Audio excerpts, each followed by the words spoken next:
Syntax है कि dot model small हम स्टार्ट में लिखते हैं, और डॉट डाटा की जो फील्ड होती है इसके अंदर हम सारे वेरिएबल्स लिखते हैं। तो लेट्स से अगर मैंने एक मैसेज प्रिंट कराना है, इसकी डाटा टाइप होगी डीबी, मैं ऐसे कहता हूँ हेलो वर्ल्ड प्रिंट करा दो, एंड में हमेशा डॉलर का साइन आएगा।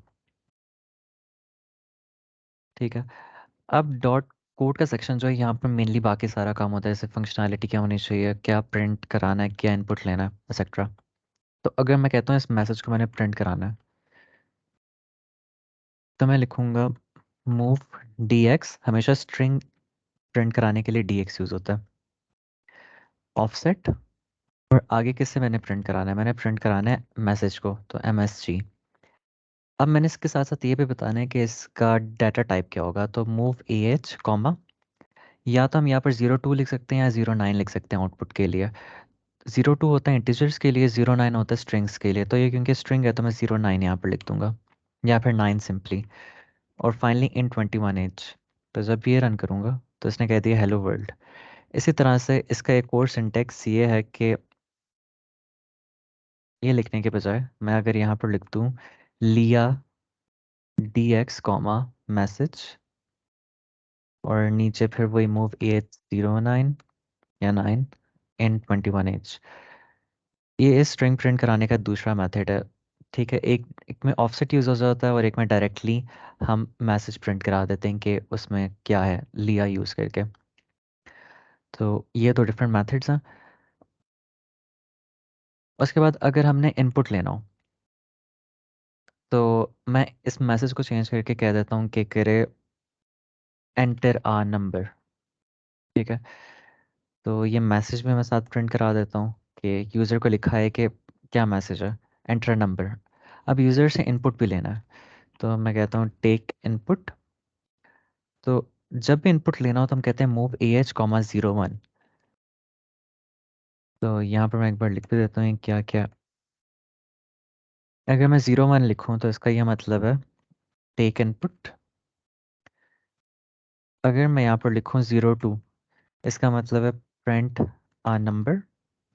और फाइनली अगर मैं 09 लिखूँ, इसका मतलब है प्रिंट आ स्ट्रिंग। सही है।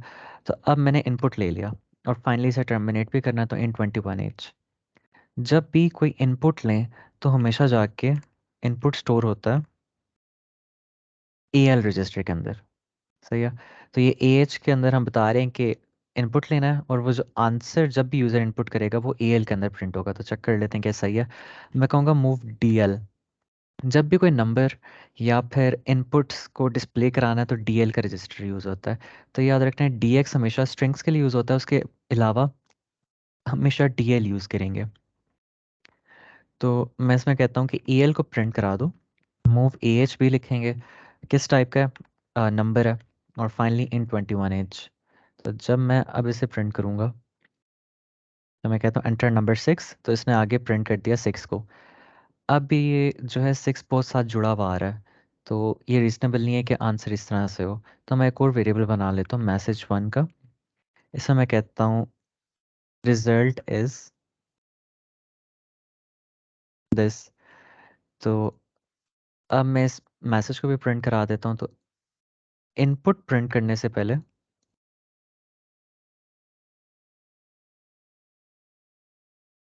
मैं मैसेज डिस्प्ले करा देता हूँ रिजल्ट का। तो यहाँ पर रिजल्ट का मैसेज आ रहा है। रिजल्ट के मैसेज में यहाँ पर बस मैं इसे मैसेज 1 कर दूंगा, बाकी एज इट इज़ रहेगा। तो अगर अब मैं यहाँ पर 7 डालूँ तो आ तो रहा है आंसर, लेकिन सारा कुछ जुड़ के आ रहा है। रिजल्ट इस भी जुड़ गया और बाकी सारी चीज़ें भी ख़राब हो गई हैं। तो ऐसा नहीं होना चाहिए। और मोर ओवर यहाँ पर क्योंकि हमने ए एच को दोबारा कॉल किया तो ऑलरेडी जो उसके अंदर डाटा पड़ा हुआ था वो रिमूव हो गया। जैसे ये वाला केस है, अब मैंने 7 डाला है तो रिजल्ट इस डॉलर आगे आ रहा है। तो सबसे पहले तो हमारा एम ये है कि इसे नेक्स्ट लाइन पे लेके जाएं। नेक्स्ट लाइन पे लेके जाने का इजीएस्ट मेथड ये है कि या तो मैं इसके एंड में या तो इसके स्टार्ट में 0 AH डाल दूँ, कॉमा 0 0 AH से होगा कि हमारा जो है आंसर नेक्स्ट लाइन पे चला जाएगा। लेकिन ये क्योंकि बहुत आगे चला जाता है तो इसके लिए कैरेज रिटर्न यूज़ करते हैं, जिसे हम कहते हैं 0 DH। अब जब मैं ये करूँगा तो आंसर इस तरह से समथिंग आ गया। लेकिन वो ये है कि आंसर हमारा डिलीट हो चुका है क्योंकि हमने ए एच के अंदर दोबारा से आउटपुट कराने के लिए लिया, तो ए एल के अंदर भी जो था वो रिमूव हो गया क्योंकि ए एच और ए एल आसपास ही होते हैं। तो ये एक प्रॉब्लम है। तो उसके लिए अगर हमने यही करना है तो मैं एक एक्स्ट्रा वेरिएबल ले लेता हूँ नम का, या फिर कुछ भी नाम हो सकता है। मैं कहता हूँ क्वेश्चन मार्क इक्वल है, मतलब इसमें कुछ भी स्टोर नहीं है। तो ये मैसेज प्रिंट कराने से पहले मैं कहता हूँ कि स्टोर करा ले ए एल की वैल्यू नम के अंदर। उसके लिए लिखूंगा मूव नम के अंदर मूव करा दो ए एल। हमेशा लेफ्ट साइड के अंदर राइट साइड वाले की वैल्यू आ जाएगी। तो अब इंस्टेड मैं यहाँ पर नम लिख देता हूँ।